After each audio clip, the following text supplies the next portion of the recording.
Kaya dito subong sa area sang San Dominic ag San Honore. Groundbreaking subong. Sumatan kami ni Ma'am Carla. Hello. Hi Ma'am. So this is the groundbreaking ceremony sang San Dominic ag San Honore. And we're late. Oh, late kami. Pero at least kabot kami pagkaon.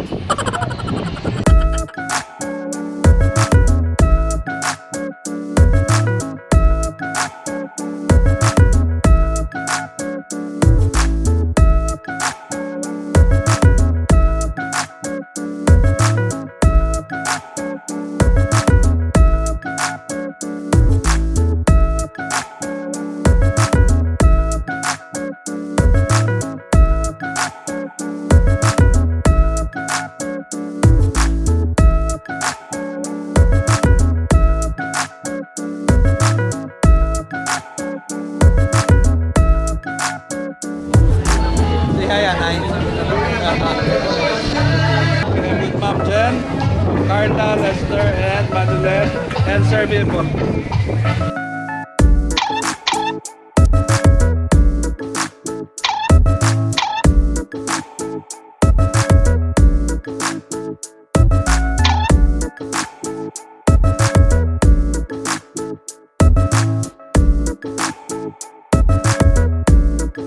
Okay mga paps, so tapos na ang groundbreaking ceremony sa San Dominic ag San Honore.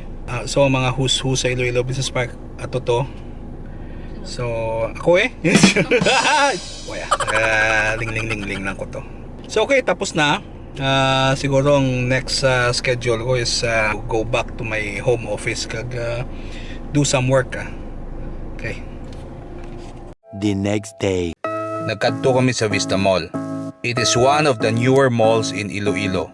Kag siguro amo na niyang pinaka-unique. Ang location sang Vista Mall at the moment, hulong doon pa. Pero may ara na exclusive shuttle bus nga ga come and go para mas mahapos na sa mga tao nga wala sa lakyan nga makakadto didto. Okay, we are at Vista Mall. Din Vista Mall. Ano din ang lugar yan? Buhay palo. Exactly. This is actually my first time here. I'm with Ilongga Mom. Hi moms. So, masulod kami din. Let's check it out.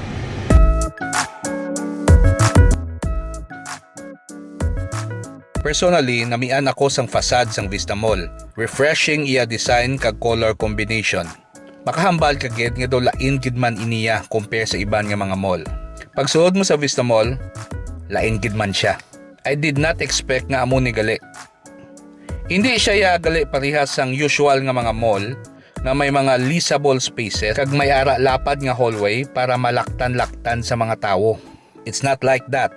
Daw isa siya ya kadako nga department store. Sure, Vista Mall ang tawag sa iya pero sa sulod it doesn't look like a mall at all. Pag sulod mo sa ground floor entrance, at first, abi mo nagsulod ka sa isa ka appliance or Home Depot.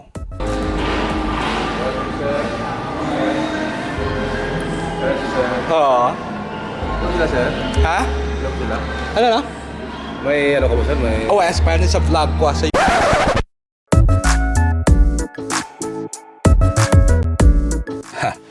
So okay naman to naayos na. Anyway, balik kita sa review. Sa Vista Mall, pagsulod mo, appliances kag mga furniture dayon mabulaga sa imo. Ginatawag nila ni nga all home.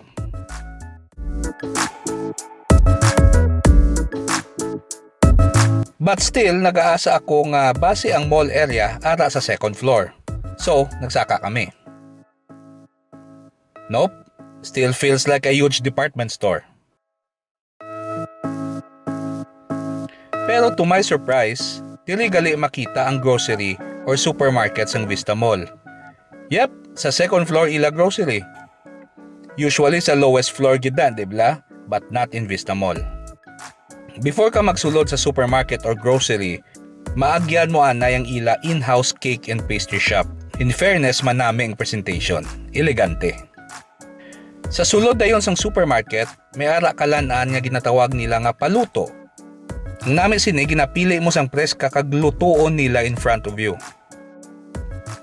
Baskog pagid kay ang mga kalan-an hindi sa perimeter sang supermarket, kundi sa tunga, within the supermarket gid.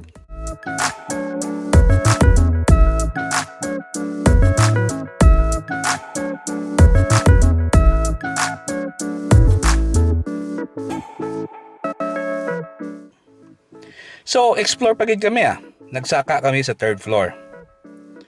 As expected, another section naman sang department store.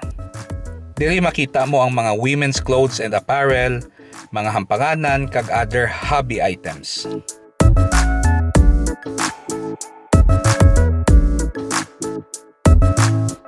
Masaka pagid ko tani sa escalator, pero mabunggo na ulo ko sa kisame. So wala na lang, nagturo-tanaw na lang ako sa mga office furniture. Manami kay may ara sila baby room para inisiguro sa gusto magpatiti sa mga bata nila kag mag-change diaper. Kag may ara man sang lounge para sa mga ilonggo dad nga kapoy na magtabid sa ila mga asawa. One thing pagid, ang namian ko sa Vista Mall is ang staff nila. They are always warm and eager to help you. Obvious gid nga maayo ang training sa ila.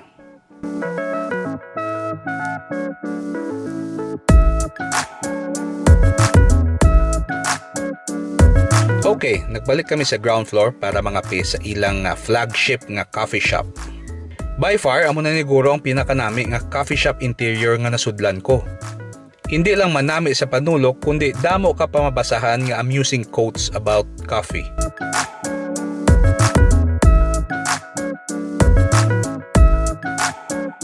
Okay, we wander around the mall. So far, impressive. Subong ari kami sa... Now we're in coffee project, ang ilang kapihan din. And it is equally impressive. So, yeah, so far, na-impressed ako sa Vista Mall ngayon.